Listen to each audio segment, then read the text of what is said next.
Donc les questions autour de cet essai étaient de vérifier l'intérêt de fauche de récolter précocement de l'ensilage d'herbe, d'avoir un intérêt sur le rendement, sur la production d'énergie et de protéines de la prairie. Et comme on est dans une station laitière à Trévarez, d'essayer de voir ce qu'on pouvait transformer, comment on pouvait transformer ces fourrages de qualité en production laitière. Ce qu'on a pu observer sur le volet prairie, c'est qu'on a un impact sur le rendement, c'est-à-dire moins de rendement sur des modalités plutôt moins de rendement sur des modalités de fauche précoce,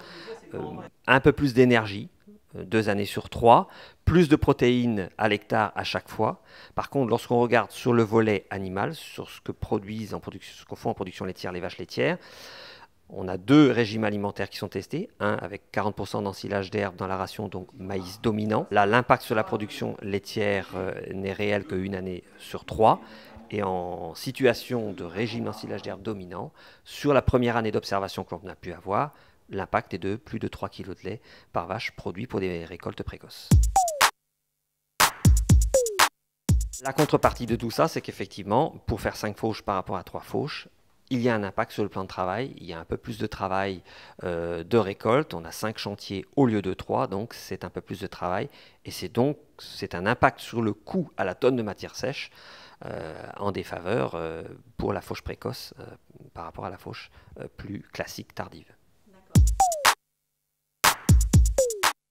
En pratique, et pour faire le lien aussi avec ce qui est fait à Moron dans une situation climatique plus séchante,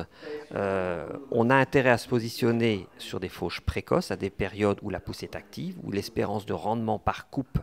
est entre 2,5 tonnes et 3,5 tonnes de matière sèche à l'hectare. Donc pour Trévarez, comme la période de pousse active est plus longue, et va quasiment jusqu'à début juillet, on se positionnera sur les 2 premières coupes avec des modalités précoces pour la récolte. À Moron, comme la sécheresse intervient plus tôt, ça se joue surtout sur la première coupe, sur l'importance de la réaliser en conditions précoces.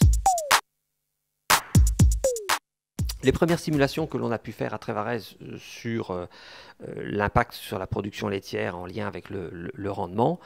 montrent que finalement, c'est surtout lorsqu'on mesure un impact sur la production laitière dans nos essais animaux qu'on va avoir un impact économique, alors que lorsque on différencie les années